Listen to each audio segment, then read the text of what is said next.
네, 여러분 반갑습니다.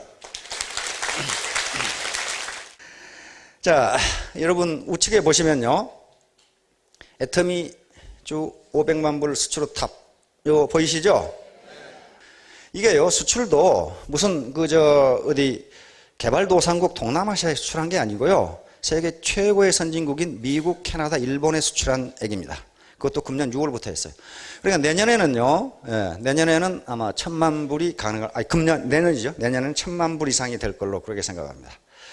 이건요, 엄청난 국가 경제에 대한 기여입니다. 왜냐하면요, 지금 엊그제 우리 수출날 행사에서 이명박 대통령께서 1조 달러 수출을 굉장히 강조하셨죠. 이건 어마어마한 의미가 있습니다. 일반적으로요, 국민소득이 어떻게 결정되는 것이냐, 우리 국민소득 2만 불이니 뭐 어쩌고 그러는데요, 국민소득 결정 방정식이 있습니다. 이런 또 방정식이 나오면 골치 아픈 분들이 많이 계시죠. 아이고 또 수학 시간. 그런데 이건 수학이 아닙니다. 국민소득 결정 방정식은요, C 플러스 I 플러스 G 플러스 X 마이너스 M 이렇게 됩니다. 요게 국민소득의 공급이고요. 국민소득의 공급. 생산이라고 생각하시면 됩니다. 이쪽은 총수요인데 이건 소비수요고요. 소비고, I는 투자고, 요건 G는 정부지출입니다. 정부지출이고요. X는 엑스포트 수출이고요. 요건 수입입니다. 그러니까 요게 국민소득의 1년 동안의 공급이 어떻게 되느냐면요, 우리 국민들이 소비한 거 생산해 줘야 되잖아요. 그렇죠? 그리고 투자수요. 투자한 거. 다시 말하면 건물 짓고, 건물 지으려면 콘크리트도 있어야 되고, 시멘트도, 철근도 있어야 되고, 별거 다 있어야, 모래도 있어야, 그렇죠? 투자수요. 그리고 정부 지출수요. 정부가 예산 지출하잖아요. 지출. 그 다음에 여기까지가 국내 경제고요. 국내 시장에서 이루어지는, 국내에서, 내국에서 이루어지는 지출입니다. 지출, expenditure라고 하는데, expenditure. 지출이고요. 이쪽 부분이 해외 부분입니다. 해외 부분인데요, 우리 대한민국은 국내 시장만 가지고는 경제 성장을 일정률 이상 할 수가 없어요. 시장이 작기 때문에. 그러면 세계 시장을 상대로 하잖아요. 다시 말하면 수출이라는 것은 뭐냐면요, 우리가 생산 능력을 가지고 있는데, 공급 능력을 가지고 있는데, 우리 국민들만 가지고는 소비가 안 되니 우리 제품을 해외 사람들이 소비해 주는 게 수출이에요. 그렇잖아요. 그 다음에 이 수입은요, 수입은 다른 나라에서 생산한 걸 우리가 소비해 준 게 수입이란 말이에요. 지출해 준 게. 그래서 이 두 개를 빼주면은요, 수출해서 수입을 빼주면 우리가 얼마나 더 많이 우리가 만든 걸 내보냈느냐 하는 게 나오잖아요. 그래서 이게 총수요가 됩니다. 이게 총수요가 돼요. 소비수요, 투자수요, 정부 지출수요, 그 다음에 수출수요. 순수출. 이렇게 됩니다. 이걸 합해주면 여기서 공급, 국민소득의 생산이 나옵니다. 그러면 내년에 경제가 성장하려면 이것들 중에 뭔가가 커지면 성장을 해요. 그렇잖아요. 이쪽에 공급이 늘어나잖아요. 왼쪽에. 국민들이 소비를 열심히 하든가, 기업의 투자가 늘어나든가, 정부 지출이 늘든가, 수출이 늘어야 되는데, 요 국내 수요가 느는 데는 한계가 있어요. 정부 지출을 늘릴 수 있는 방법은 있습니다. 우리 자본시장에, 증권시장에 국채를 몽땅 찍어가지고 왕창 팔아가지고 돈 왕창 끌어들여서 돈 쓰면 정부가 지출을 해요.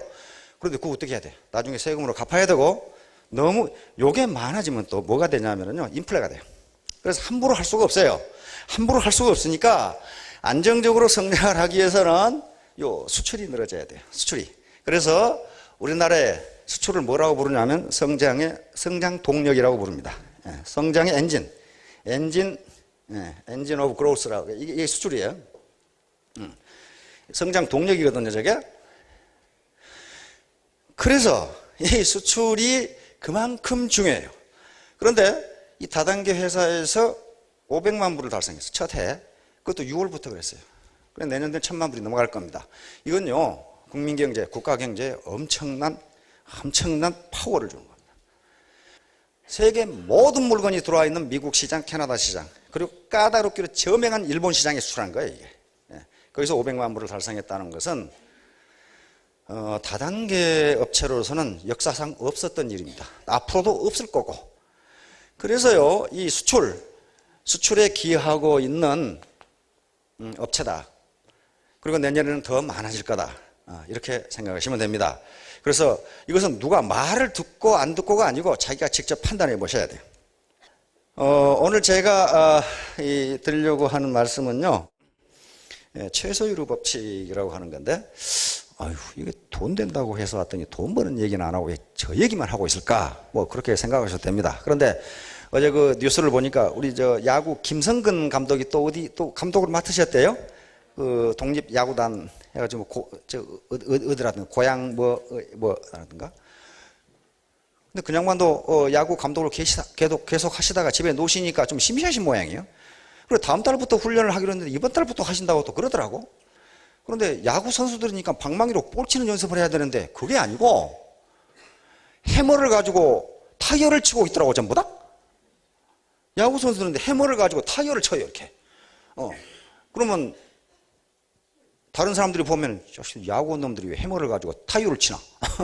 안 그러면 또 그 목에다가 그 가슴에다가 이 줄 걸어가지고 타이어 끌고 가는.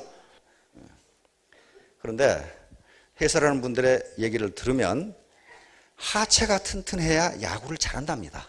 하체가 튼튼해야 홈런을 칠 수 있대요. 그래서 하체 운동을 그렇게 하고 이 해머로 타이어를 두들기면서 공이 맞을 때 감각을 느낀답니다. 그래서 어떻게 맞는 것이 가장 세게 맞는 것인가? 그래서 그 훈련을 한대요. 그런 식으로 돈을 벌기 위해서 돈 얘기만 하면 돈이 도망가요. 돈이 지나가는 길목을 지켜야 돈을 잡을 수가 있단 말이에요. 바다로 고기 잡으러 가서 고기만 쫓아가면 잡힙니까, 그게? 고기가 지나가는 길목을 지켜야 되는 거란 말이에요. 그리고 이런 교육을 하는 것은요, 교육의 목적은 아주 단순합니다. 우리의 시야를 보다 넓게 볼 수 있게 해주고 멋진 인간이 되기 위해서 공부합니다. 기왕에 돈을 벌려면 좀 멋진 사람이 돼야 될 거 아니에요. 아무리 돈을 많이 벌어도요, 멋진 사람이 안 되면 그건 천박한 졸부밖에 되지 않습니다. 저도 몇 사람 알고 있어요. 시골에서 무지하게 농사 많이 짓고 있었는데 거기가 도시 이렇게 시로 땅값이 천정부지로 올랐어요.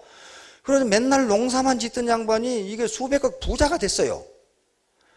부자가 되니까 그때까지는 부모님을 돌아보지도 않던 자식들이 갑자기 빨리 나타나기 시작해, 이게. 농사 짓고 있는 부모 누가 돌아보겠어요? 그러다가 이게 공단으로 편입되면서 수백억이 되니까 이 자식들이 뭐요? 효도 경쟁이 벌어지는 거예요. 효도 경쟁이. 그래가지고 효도로 끝나면 좋은데 그 분배 문제를 가지고 자식들이 완전히 춘추 전국시대를 이루는 거예요, 이제. 누구를 많이 주고 누구는 적게 주고 빠시 어떠고 그러면서. 와, 그게 말이죠. 그러니까 이게 세상을 멀리 보고 멋진 인간이 안 되니까 돈 가지고 쌈판이 벌어져 가지고. 근데 그 시어머니가 큰 며느리에게 섭섭하게 했거든. 왜? 딸들을 다 줬어. 큰 며느리는 안 줬어. 그런데 또 며느리 사랑은 시아버지 아니에요. 시아버지는 며느라 그러지 말고 내가 좀 줄게 해서 며느리 줬어요. 줬는데 그 큰 며느리는 시아버지만 모시고 있어요. 시어머니가 들어오면 자기는 나가겠다는 거예요. 나가라. 그래서 지금 늙음하게 이상가족이 돼가지고 이상가족이 돼가지고. 그래서 돈이 갑자기 그렇게 생겨도 시야를 멀리 보고 멋진 인간이 되지 않으면요, 완전히 지금 그 개밥에 도토리 신세가 돼 있어요, 두 노인이. 교육을 하는 이유는 우리의 시야 좀 멀리 보고 그리고 멋진 인간이 되기 위해서입니다. 멋진 리더가 되실 건데요, 나는 리더가 아닌데 그렇지 않습니다. 모든 인간은 리더입니다. 셀프 리더예요. 내 행동을 내가 통제하지 못하면 누가 나를 통제하겠어요? 셀프 리더가 돼야 되는 겁니다. 자, 최소유로 법칙. 우선 아주 간단한 얘기를 해보겠습니다. A라는 회사에서 처녀 10명하고 B라는 회사에서 총각 10명하고 소개팅을 하기로 했어요. 그런데 A라는 회사 처녀 10명 중에 5명이 회사에 급한 일이 생겨서 못 나오고 5명만 나왔어요.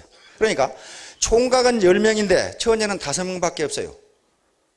그러면 데이트 몇 사람 할 수 있어요? 5명 할 수 있어요. 그거 모르는 놈 한 놈도 없어요. 그런데 그것을 최소유로 법칙이라고 합니다. The law of minimum. 이게 법칙이라고까지 이야기를 할 수 있다면은 거의 대부분의 경우에 성립한다 그런 말이에요. 그렇죠? 데이트뿐만 아니라 다시 말하면 모든 일의 성과는 가장 작은 양에 의해서 결정된다 그런 말이에요. 어떤 구성 요소 중에 가장 열악한 조건에 의해서 전체가 결정된다 그런 얘기예요. 지금 바로 한쪽 남자가 10명이 됐건 100명이 됐건 아가씨가 5명밖에 안 되면 이쪽 수에 관계없이 소개팅은 5쌍밖에 못한다 그런 말이에요. 다시 말하면 총량에 의해서 결과가 나오는 게 아니고 가장 작은 양에 의해서 성과가 나온다 그런 얘기예요. 요거를 발견한 사람이 유스투스 폰 리비히라고 하는 사람이기 때문에 이것을 리비히의 법칙이라고도 이야기합니다. 이 양반은요 유기화학의 선구자입니다. 무기화학, 유기화학 있죠? 이 양반이 식물에 관심을 가지고 식물을 연구하는데 이상한 현상을 발견했어요. 조건이 매우 좋은 땅에 자라는 식물하고 조건이 별로 안 좋은 땅에 식물을 심었는데 이상하게 조건이 안 좋은 땅에 심은 식물이 더 잘 되더라 그런 말이에요. 잘 되더라. 그래서 왜 이런 현상이 나타나는가 하는 걸 연구를 해봤더니 식물의 성장에 필요한 요소, 그게 통상 3대 요소가 질소, 인산, 카리 그러죠. 요 세 개가 식물의 성장에 영향을 준다면은 이 식물의 성장을 결정하는 것은 이 세 개 영양소의 총량이 아니라 이 세 개 영양소 중에 가장 작은 양에 의해서 결정되더라 그런 말이에요. 그러니까 두 개 질소와 인산이 아무리 많아도 이 식물의 성장을 결정하는 것은 가장 작은 카리만큼만 성장하더라 그런 얘기예요. 이 양반은 우리가 쓰는 거울을 만든 사람입니다. 옛날에는 거울을 동판 갈아가지고 했죠. 이 양반이 유리 뒤에다가 은어를 발라서 지금 우리가 쓰는 거울을 만든 양반이에요. 그러니까 이 양반 안에서는 얼굴도 못 비치려 부렸어요.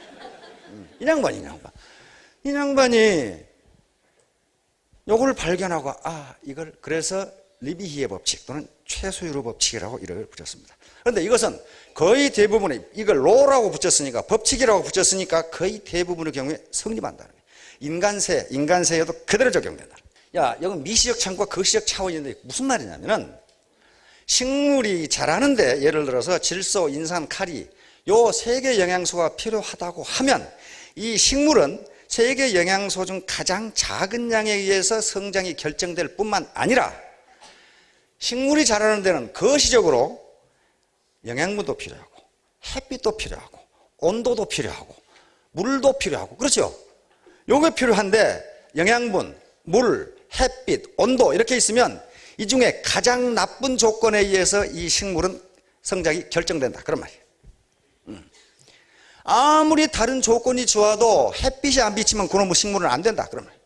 그게 가장 나쁜 조건이면은 아무리 영양분이 많고 그 다음에 햇빛이 비치고 그래도 온도가 안 맞으면 그놈의 식물은 거기서 끝난다 그런 말이죠. 가장 나쁜 조건에 의해서 결정된다. 미시적으로도 그렇고 거시적으로 그렇다. 우리 몸의 영양분도 마찬가지예요.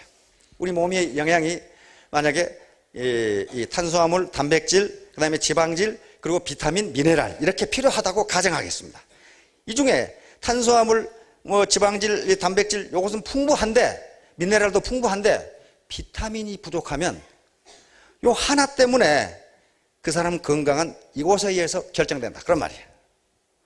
그러니까 가장 나쁜 조건에 의해서 최종 결과가 나온다 그런 얘기거든요. 그런데 몸의 건강 상태도 마찬가지예요. 우리 몸에 오장육부, 심장이 다 있습니다. 그저 오장육부, 장기가 다 있어요. 그런데 심장 튼튼해, 밥통 튼튼해, 창작 튼튼해, 다 튼튼한데 간이 시원찮다. 그러면 가장 시원찮은 간에 의해서 그 사람 건강이 결정된다 그런 말이에요. 다른 게 아무리 튼튼해도 가장 약한 요소에 의해서 성과가 나온다. 이게 최소유로 법칙입니다. 마찬가지로 재능과 노력. 이것도요. 이게 아주 무지무지 중요한데 많은 학자들이 연구를 해보니까 재능이 100인 사람이 1만 시간 노력을 하면은 재능 100이 나타난다는 겁니다. 그런데 재능이 100인 사람이 그 이하로 노력을 하면은 그 100이 안 나타난다는 거예요. 그런데 재능이 50인 사람은 1만 시간은 아니라 100만 시간을 노력해도 50 이상 그 능력이 안 나타난다는 거예요. 이게 최소율의 법칙이에요. 자, 그러면 나는 이거 맨날 실패만 하고 이랬으니 이거 해봐도 또 실패구나. 근데 그렇지가 않아요. 그렇지 않다는데 네트워크 마케팅 다단계 묘미가 있어요. 왜냐하면 네트워크 마케팅에서 혼자 뛰면은요, 그것밖에 안 나타납니다. 구멍가게에서 실패한 사람 또 실패해요. 예. 그냥 비즈니스 능력은 그것밖에 안 되거든요. 그런데 이게 네트워크를 형성하게 있어요. 네트워크, 협력에 의해서 하나의 초유기체를 형성하게 되면요. 협력에 의해서 초유기체를 형성하게 되면요. 여기서 시너지가 나옵니다. 시너지 효과가 나오기 때문에, 즉, 다시 말하면, 이분의 능력 30, 50, 80 이렇게 다 있는데, 이게 합해지면 수백이 된다는 거예요, 능력이. 그렇게 하지 않고 혼자 뛰면 절대로 성공 못 합니다. 삼성이나 LG나 SK나 거기 들어가 있는 인적 자원하고요. 인적 자원의 퀄리티를 비교하면요. 1대1로 하면 게임이 되질 않아요. 게임이 되지를 않는데 어떻게 3년 만에 1000만 원이 가능하고 100일 만에 200만 원이 가능하냐. 그건 시너지 효과 때문에 그렇습니다. 내 능력에 의해서 그렇게 되는 건 아니에요. 자, 나무통에 채울 수 있는 무르 양, 요게 최소의 법칙을 가장 명확하게 나타냅니다. 나무통에요, 여기서 보는 바와 같이 나무통의 길이가 제각각이에요. 제각각. 이렇게 각각이죠. 요건 예를 들면 우리 이제 미네랄을 중심으로 했습니다. 이렇게 칼슘, 그 다음에 요 염소, 철, 모리브댕, 이런 거, 징크, 또는 마그네슘 이렇게 돼 있는데, 요게 뭔가 하나가 적으면 요것에 의해서 건강이 결정된다. 여기다 백날 물 부어봐요. 저기 차겠어요? 안 찹니다. 그래서 가장 열악한 조건에 의해서 최종적인 성과가 나온다. 자, 다음에 부분이 전체를 규정합니다. 그래서 가장 열악한 조건에 의해서 결정된다. 그 말이에요. 식당에 가서 밥을 먹었더니 어떤 사람 곰탕에 파리가 빠져 죽었다. 다른 것은 다 깨끗하고 요것만 나빠. 그런 놈 없다. 그 말이야. 이 식당의 위생 상태가 엉망이로구나. 이렇게 돼버려요. 부분에 의해서 전체가 규정이 돼요. 마찬가지로 썩은 사과가 거짓말쟁이. 사과가 10%가 썩으면 썩은 사과입니까? 성한 사과입니까? 썩은 사과예요? 왜? 90%가 성한데. 그렇죠? 사과가 1%만 썩어도 그 좋지 않은 조건에 의해서 사과 전체가 규정이 돼요. 요건 썩은 사과. 이렇게 규정이 돼요. 아니야, 99%는 성해. 그런 사람은 없어요.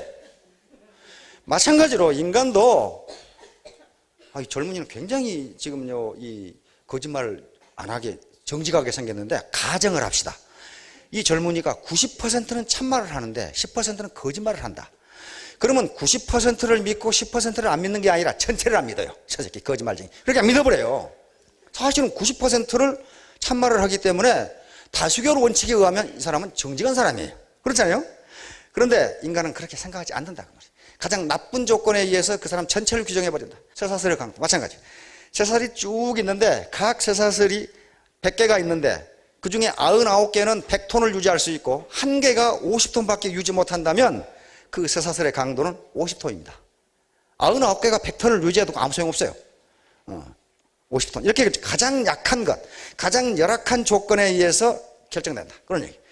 조직의 평판도 마찬가지예요. 조직의 평판도 어떤 조직에 100명의 사원이 있는데 90명은 매우 친절한데 10명이 매우 불친절해. 그러면 저 회사의 친절도는 90%다. 그렇게 안 해요. 엉망이로구나. 이렇게 되는 거예요. 열악한 조건이 전체를 규정해버려요. 전체를 규정해. 마찬가지예요. 10개 물건을 파는데 9개는 품질이 좋은데 1개가 나쁘다. 그러면 저 회사의 제품의 90%는 좋아. 그렇게 이야기하는 게 아니에요. 저 회사는 불량 제품을 팔아. 이렇게 돼버린다. 그 말이에요, 지금. 마찬가지로 기업 이미지도 그런 식이란 말이에요. 그런 식으로 가장 나쁜 조건에 의해서 그 전체가 규정이 돼버려요.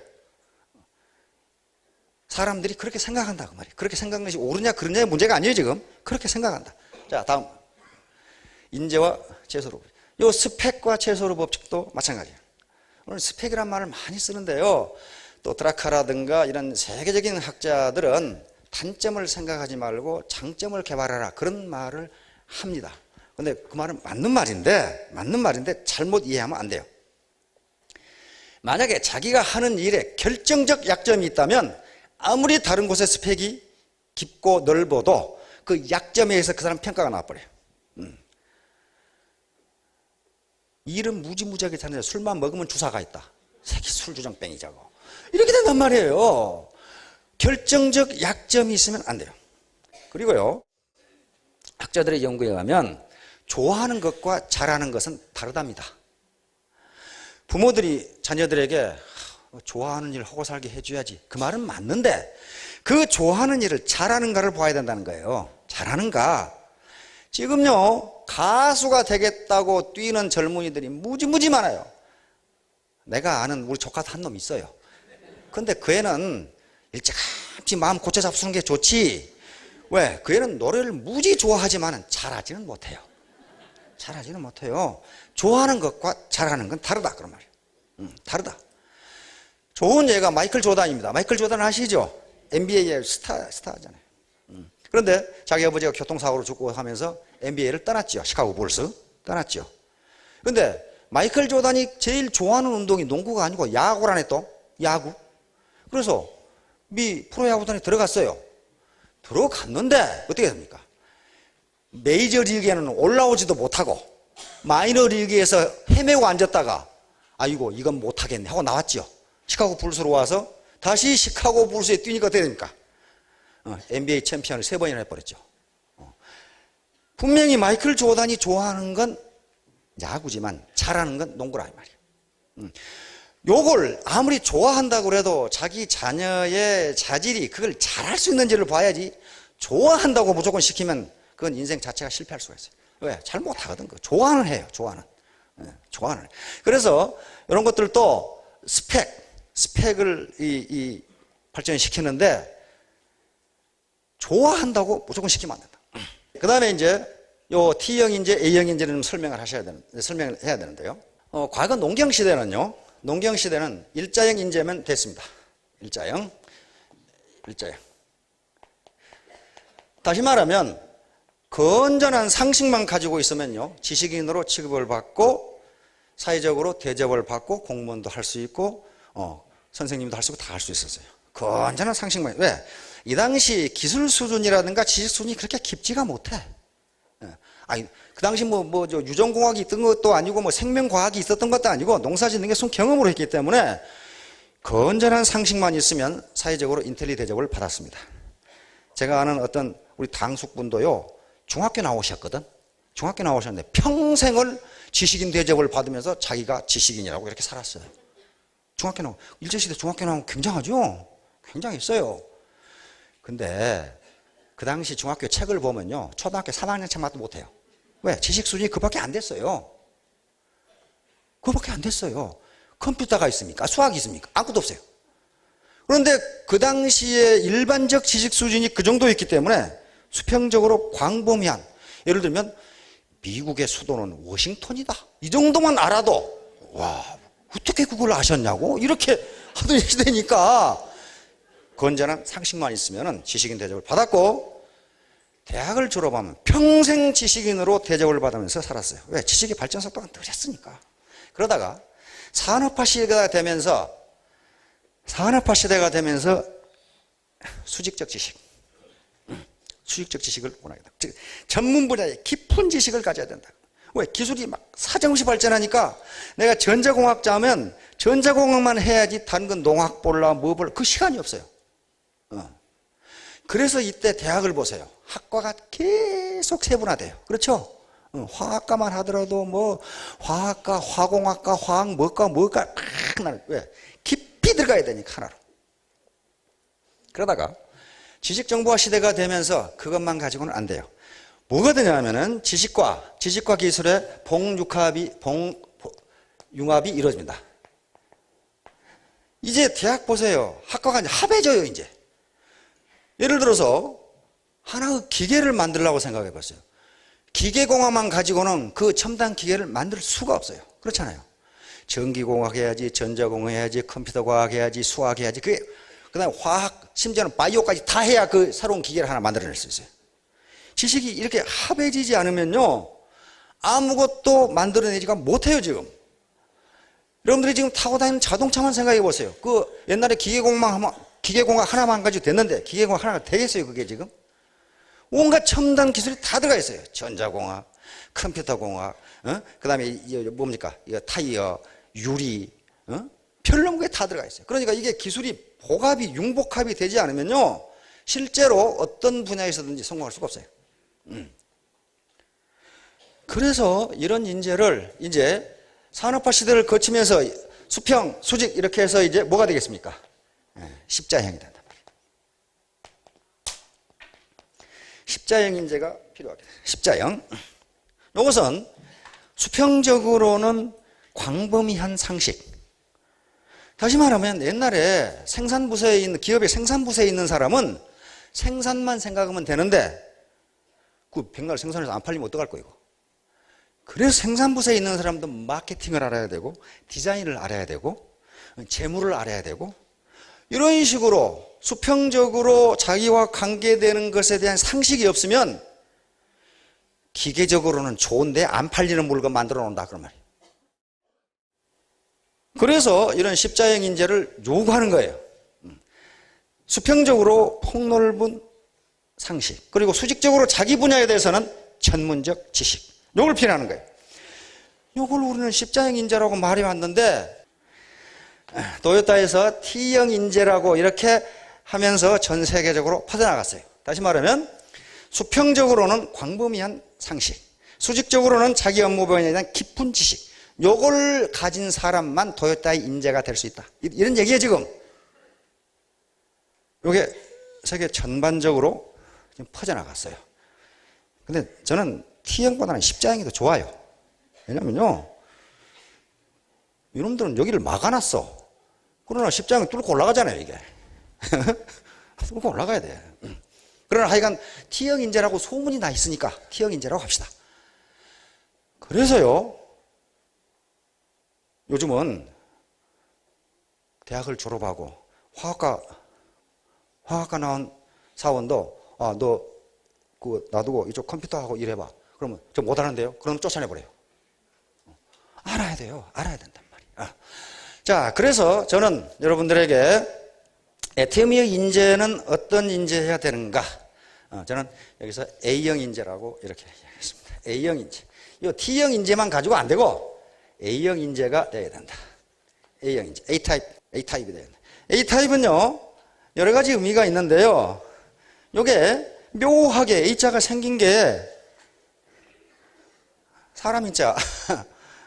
사람인자예요. 서로 기대고 있는 사람인데, 여기에 이렇게 가로막이 놓여 있어가지고 사람 간의 소통이에요. 커뮤니케이션이 돼요. 요 네트워크 마케팅 또는 이 기업 조직에서요, 상하, 수평적 소통이 안 되면, 커뮤니케이션이 안 되면요, 그 조직 망합니다. 망해요. 더군다나 네트워크 마케팅은 구성 인재들이 아주 각양각색이기 때문에 수평적 또는 수직적, 즉 스폰서와 파트너, 수평적 파트너 이렇게 회사 또는 이 사업자 커뮤니케이션이 안 되면요, 망해요. 그리고 돈 못 벌어요. 그래서 이쪽으로 이렇게 이게 삼각형 비슷한데요, 한쪽으로는 폭넓은 상식이 필요하고요. 이건 전문적 지식은 뭐겠습니까? 전문적 지식은 네트워크 마케팅에 대한 전문적 지식을 가져야 된다. 모르고 성공한다, 그건 소가 뒷걸음치다가 쥐밟는 식이지, 그게 성공하는 게 아니에요. 전문적 지식이 필요하고, 수평으로는 커뮤니케이션, 소통이 필요하다. 커뮤니케이션이 필요하다. 요 세 박자를 갖추지 않으면요, 네트워크 마케팅에 암만 잘 알아도요, 국민 경제의 흐름, 세계 경제의 흐름을 읽지 못하면요, 엉뚱한 짓거리 하고 앉아있어요. 그리고 세계 지식이 빅뱅이 어떻게 일어나는지 모르면요, 옛날 캐캐먹고 내가 옛날에 배우기는 그렇다고 소리 건 놈이 있어요. 지금도 그런 사람이 있어요. 들어보면요, 완전히 호랑이 담배 먹던 실력이 하고 있어요. 왜? 그 사람은 지금 세계 경제의 흐름, 지식의 흐름이 어떻게 되는지 모르니까 그런 소리 하는 거예요. 네트워크 마케팅에 대해서도 깊이 안다고 하는데 옛날 거 알고 있단 말이에요. 그래서 폭넓은 상식, 학습이 필요하다. 전문적 지식이 필요하고 커뮤니케이션이 필요해요. 거기다가 A자는요, 또 이렇게 놓고 보면은 뭐 비슷합니까? 과수원에 사다리 비슷해요. 저 딛고 올라가서 배 타고 사과 타고 귤 타고 그러잖아요. 그래서 애터미를 통하면 사회적 상향 계층 이동이 가능하다. 이 사다리를 올 것인가 말 것인가는 지가 알아서 해야 돼요. 위에 지금 이게 과일이 열려 있는데 저 사다리를 타고 갈 것인가 말 것인가, 그건 지가 알아서 해야 돼요. 자, 그래서 저는 여러분들에게 A형 인재가 되라고 권장하고 있습니다. 이건 애터미를 하건 말건 다른 어떤 이 일을 하건, 그 사람이 공직자건 교수건 또는 군대 장교건 간에 무슨 일을 하든지 간에 요 세 가지를 못 갖추면요, 진급 못해요. 진급 못한다고요. 지 업무 분야에 대해서 지식이 없다든가, 또는 사회가 어떻게 돌아가고 이 지금 공직사회를 패러다임을 어떻게 해야 되고 이런 걸 모르는 사람이 무슨 놈 상급자 올라가서 뭐 하겠어요. 그 다음에 상하 또는 수평적 커뮤니케이션이 안 되면요, 그건 고립되기 마련이고 안 됩니다. 그래서 무슨 일을 하든지 A형 인재가 된다면 성공할 수 있을 것이다. 집에서도 마찬가지, 집에 가장으로 성공하려고 해도 이렇게 돼요. 자, 모티베이션도 마찬가지입니다. 모티베이션은 사람을 일하게 하는 능력인데요, 뭐 때문에 일해요? 뭐 때문에? 어떤 조직에서 열심히 일하는데 학자들의 연구에 의하면 이요인 이론이라고 하는 모티베이션 이론이 있어요. 사람을, 즉 자기 구성, 조직원 또는 종업원을 불만을 없게 하는 요인과 일을 하게 하는 요인은 다르다 그런 말이에요. 불만을 없게 하는 요인, 이것은 물질적이고 물리적인 것입니다.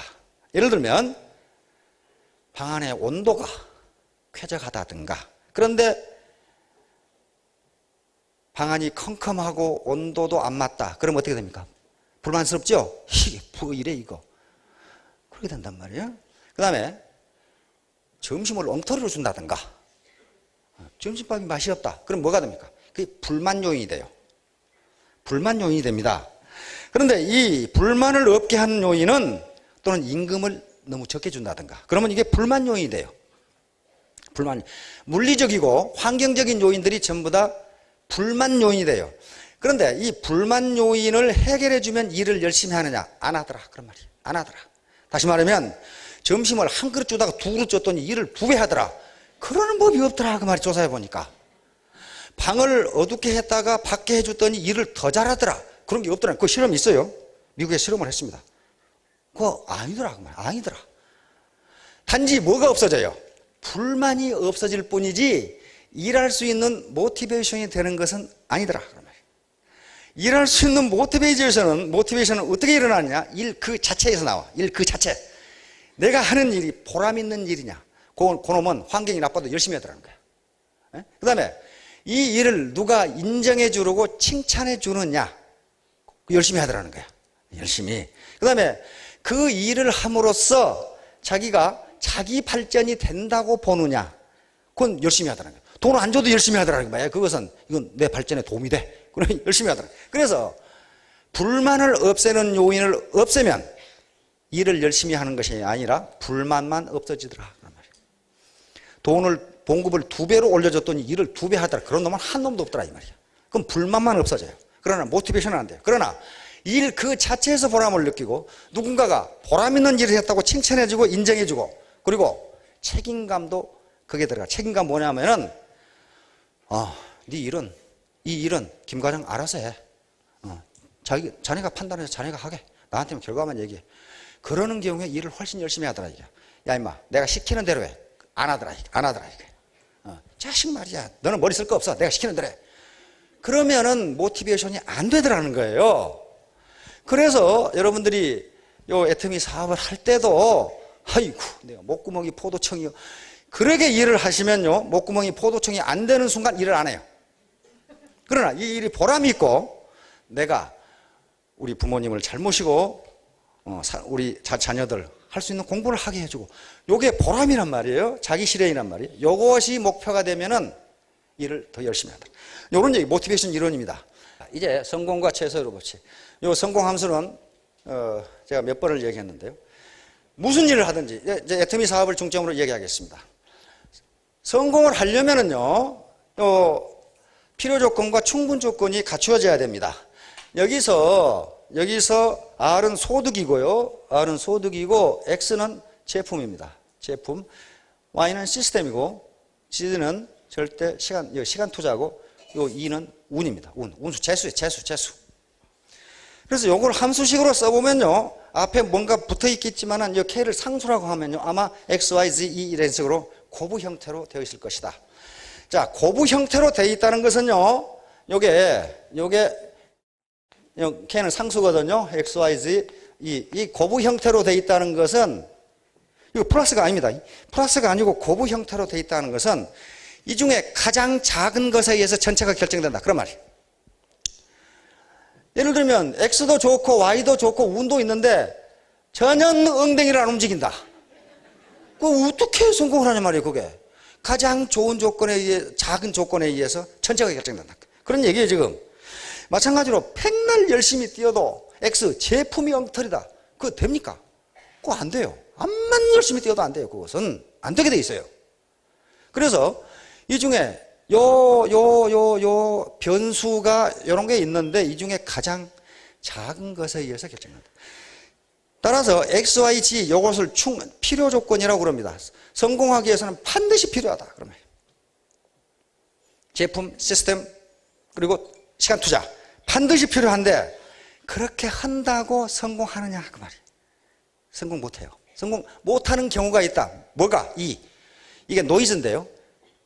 재수가 더럽게 없는 경우에 이게 운이에요. 운. 예, 운이라는 게 있어요. 이게 운입니다. 운.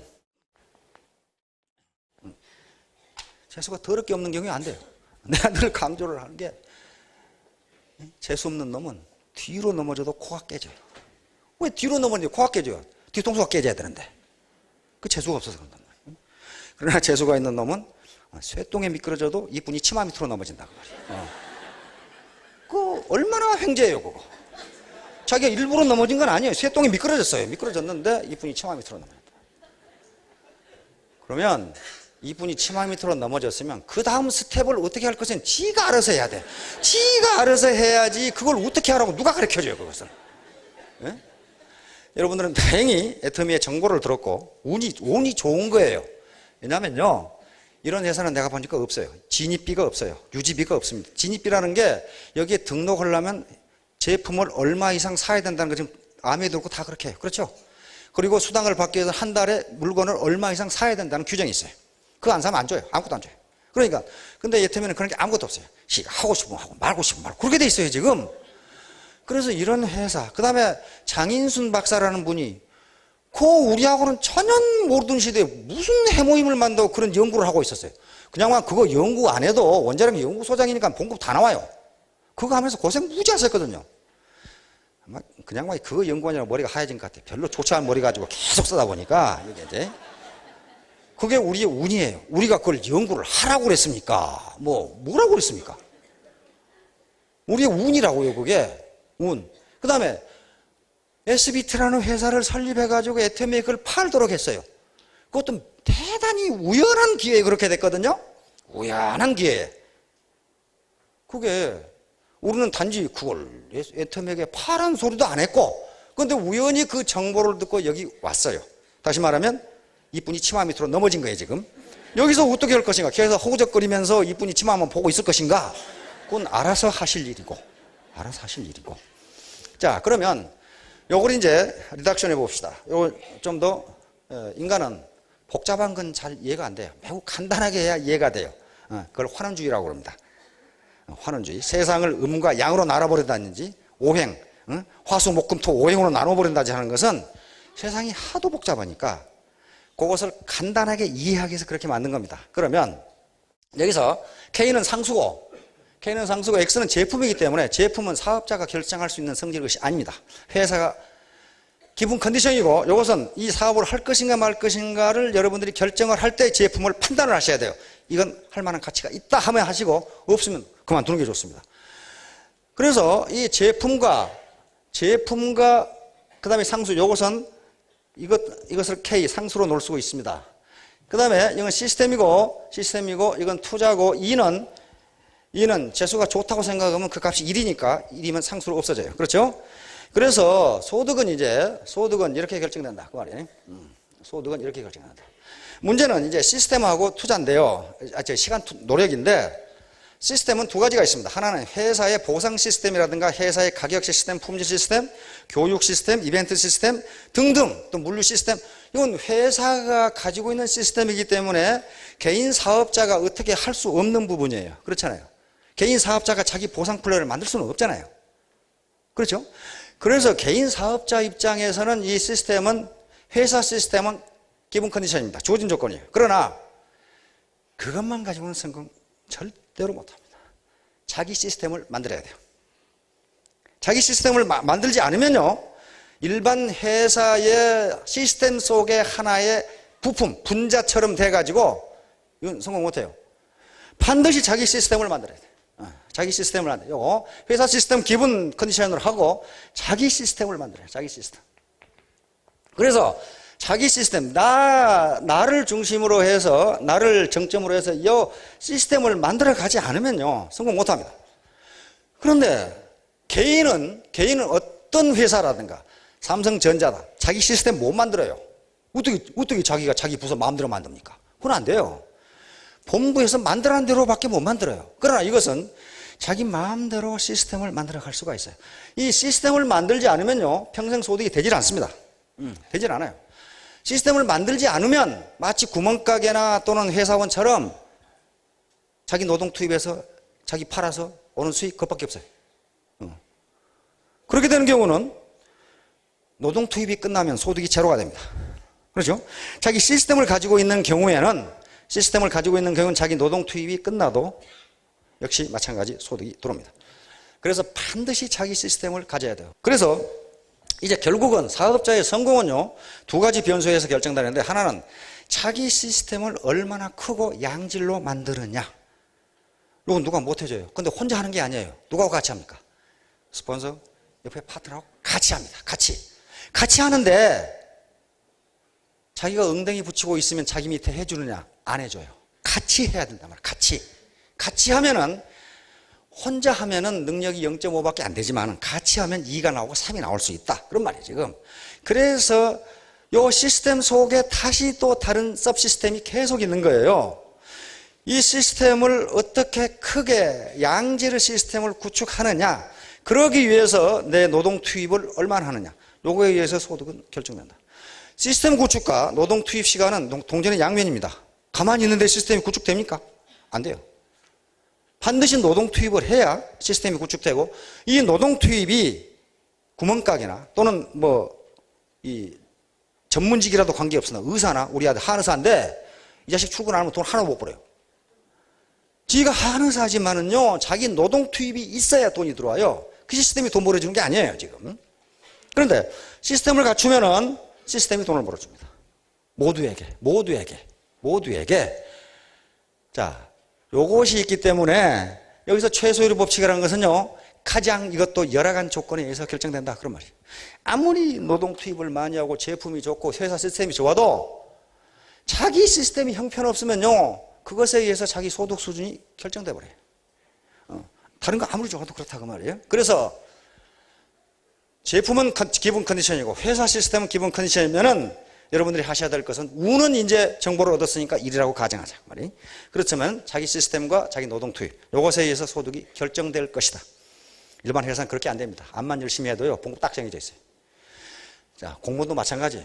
그래서 공무원사에서 도덕적 해이가 일어나는 게, 아이고 백날 해봐야 그 봉급 안 올라가요. 직급이 올라가야지. 자, 다음. 자, 속도와 속력입니다. 똑같은 것 같은데요, 속도와 속력은 다릅니다. 속도와 속력은 영 달라요. 자, 여기 집이 있고 회사가 있어요. 집에서 회사로 가는 방법이 세 가지가 있다고 가정하겠습니다. 가정하면요, 이렇게 가고, 이건 100m, 이렇게 200m, 150m예요. 그런데 이 세 사람이, ABC 세 사람이 똑같이 회사에 도착했다. 이렇게 가정합시다. 똑같이. 아침, 이거 막, 8시에 출발해가지고, 동시에 8시 20분에 딱 도착했다. 이럴 때 속도와 속력이 어떻게 되느냐 하는 거야. 속도는요, 벡터량이라고 하는 양인데, 또 이게 또 이 물리량인데, 또 저런 얘기를 왜 하는고.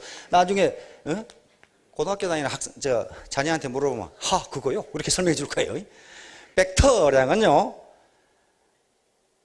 크기와 방향이 있는 걸 벡터량이라고 합니다. 크기와 방향. 여기 회사가 이렇게 있고 집이 이렇게 있으면 방향이 이 방향이에요. 그렇죠? 이 방향. 크기와 방향이 있어요. 스케일러라고, 요 반대로 스케일러, 속력은 스케일러 양인데 크기만 있는 거예요. 자, 그래서 요 세 사람이 거리가 얼마가 됐건 여기에 도착하는 시간이 똑같다면은 그것은 속도는 같다. 이렇게 얘기합니다. 속도는 같다. 왜? 똑같은 방향에 목적지 동시에 도착했어요. 속도가 같은 거예요. 그러나 속도가 같으려면요, 먼 길을 온 사람은 어떻게 됩니까? 속력은 빨라야 돼요. 속력은 빨라야 돼요. 속력은 방향이 없이 크기만 있는 걸 속력, 스케일러 양, 그럽니다. 스칼라 양. 이건 벡터 양이고요. 스칼라 양. 예를 들면, 우리의 몸무게, 이건 벡터가 아니고 스칼라 양이에요. 양만 있고 방향이 없어요. 온도, 이것도 마찬가지고, 사람 수, 이것도 스칼라 양이에요. 벡터가 아니에요. 자, 그런데 다음 그림 한번 봅시다. 요거 보면 명확히 알 수 있어요. 요 놈이요, 100m를 쭉 뛰어가지고 이쪽으로 돌아왔어요. 속도는 얼마가 됩니까? 속도? 속도는요, 크기와 방향이 있는 것이기 때문에 원래 지점에서 어떤 방향으로 어떻게 갔느냐, 몇 시간이 갔느냐, 요게 속도예요. 그러니까 여기서 출발해서 뭐 이렇게 뛰어와 봤자 이건 아무리 빨리 뛰어도, 우사인 볼트가 뛰어도 속도는 제로가 됩니다. 자, 원운동을 합니다. 한 사나이가 S지점에서 출발해 열심히 뛰어서 한 바퀴 돌았어요. 속도는 제로가 됩니다. 현 지점에 와 있어요. 그러나 속력은요, 그렇지가 않아요. 속력은 크기만이기 때문에 이 200m를 몇 초에 뛰었냐에 따라서 속력이 나옵니다. 이것도 마찬가지로 속력이 나와요. 그런데 바로 왜 내가 이런 그림을 그려놨냐면요, 애터미 사업도 똑같아요. 죽으라고 뛰는 사람이 있는데 결과가 아무것도 없어요. 죽으라고 뛰었는데 여기가 있어요. 여기가 있어요. 뭐가 없기 때문에 그래요? 방향성이었기 때문에 그렇습니다. 방향성이었기 때문에 그래요. 앞에 그림에서 사실은 회사 직선으로 뛰어야 되는데 올바른 방향으로 뛰면은 힘도 안 들이고 할 수 있는데 내가 알거든. 그러면서 천방지축으로 뛰다 보니까 피곤하기만 하지 결과가 별로 없다. 그런 말이에요, 지금. 사업자들 보면요, 참 무시무시하게 뜁니다. 무시무시하게 뛰는데 결과가 달라요. 왜 그럴까요? 한 사람은 방향을 보고 뛰었고 한 사람은 아무렇게나 뛰다 보니까 아무렇게나 뛰다 보니까 이런 현상이 돼요. 따라서 속도를 가져야 되는 거지 속력을 가져가지고는요 결과가 안 나와요. 자, 그래서 꼬리가 개를 흔든다. 이것은 노벨상을 받은 경제학자가 한 얘기입니다. 아주 적은 부분이 전체를 결정해버린다. 이건 가격 이론이거든요. 한계량이 전체를 결정한다. 임계량이 전체를 결정한다. 컵에다 물을 담아보세요. 그러면 넘칠까 말까. 그런데 한 방울 딱 들으니까 팍 넘쳐. 그 한 방울이 꼴이에요. 그것이 전체를 넘치게 만들어버린다. 말이에요. 그래서 애터미 사업을 하건 무슨 사업을 하건 모든 스펙을 다 기를 수는 없지만은 그 일과 관계되는 결정적인 약점이 있으면 그 일의 성과는 그 약점 수준 밖에는 안 된다. 그런 얘기죠. 요 개꼬리, 진돗개 꼬리 같은데 요게 몸 전체를 흔들어 버린다. 자, 다음. 예. 그래서 균형이라는 게 매우 중요합니다. 균형. 우리가 균형 잡힌 삶을 지향하고 있죠. 애터미에서. 잘 살고, 사랑하고, 배우고, 환경에 기여하고. 그렇죠? 잘 살고, 사랑하고, 배우고, 환경에 기여하고. 이렇게 되는데 가장 기초가 되는 것은 배우고입니다. 배우고. 사랑한다는 것은 내 부모, 형제, 이웃 가난한 사람들을 사랑해서 돈도 대주고 병원에 치료비가 없으면 대주고 요 사랑인데 그거 하려면 어떻게 돼야 돼요? 돈을 벌어야 될 거 아니에요. 또 환경에 기여하려면은 양로원도 방문하고 그다음에 뭐 또 해주고 어린이집도 방문해서 뭐 또 해주고 하려면 돈이 있어야 될 거 아니에요. 잘 살려면 돈이 있어야 돼요. 그런데 그 기초가 되는 게 알아야 된다. 알아야 된다. 모르고 부자가 됐다? 그건 좀 이상한 거야. 그걸 헬리콥터가 아니라고 그래요. 어느 날 갑자기 하늘에서 돈이 떨어졌다. 어느 날 갑자기 떨어졌다. 어느 날 갑자기 하늘에서 뭔가 앞으로 떨어지면 어떻게 하시겠어요? 이게 뭔지를 모르겠어. 뭔가 떨어졌어. 여기 말고 이상한 게 하나 떨어졌어요. 어떻게 하시겠어요? 자세히 봐요. 어디 미국에 살고 오셨어요? 하늘에서 뭔가 갑자기 떨어지면 미국 사람들은 이걸 어떻게 상업적으로 이용할까 이렇게 생각한답니다. 일본 사람들은 이걸 어떻게 축소해가지고 조그맣게 만들어 볼까. 프랑스 사람들은 이걸 어떻게 패션에 한번 활용해 볼까. 영국 사람들은 그 사람들은 역사와 전통을 또 무지하게 중요시하거든. 역사적으로 이것이 옛날에도 떨어졌는가 이렇게 연구하는데 한국 사람들은 뭔가 이상한 게 하나 떨어지면 일단 먹을 수 있는 건지 없는 건지 맛을 보고 그게 먹고 사니즘이야. 가장 강한 이데올로기가 먹고 사니즘이에요. 먹고 살아야 되겠다 그런 말이에요. 지금 일단 먹고 살아야 사랑도 베풀고 환경에 기여도 하고 그렇게 될 거 아니에요. 먹고 살려면 알아야 된다. 그래서 여러분들에게 그런 자극을 주기 위해서 이런 교육을 하는 겁니다. 마지막으로 이렇게 해서 결국 하자는 게 뭐냐 하면은 100일 동안 이게 몰입을 하지 않으면요 이게 되질 않아요. 슬슬 해볼까? 물론 사이드 잡으로 할 수도 있습니다. 사이드 잡을 권장합니다. 왜냐하면 처음에 돈벌이가 안 돼요. 어떻게 처음부터 돈을 마구잡이로 버는 그런 놈의 직업이 어디 있어요 세상에? 없어요. 없습니다. 아무리 첨단 공장도요 투자할 때 엄청나게 들어가고 그것이 손익분기점을 넘으려면요 몇 년이 걸립니다. 그렇죠? 그런데 이런 아무나 할 수 있는 네트워크 마케팅에서 처음부터 하자마자 떼돈이 벌린다. 그런 시장을요 머리 좋은 사람들이 가만 놔두지를 않아요.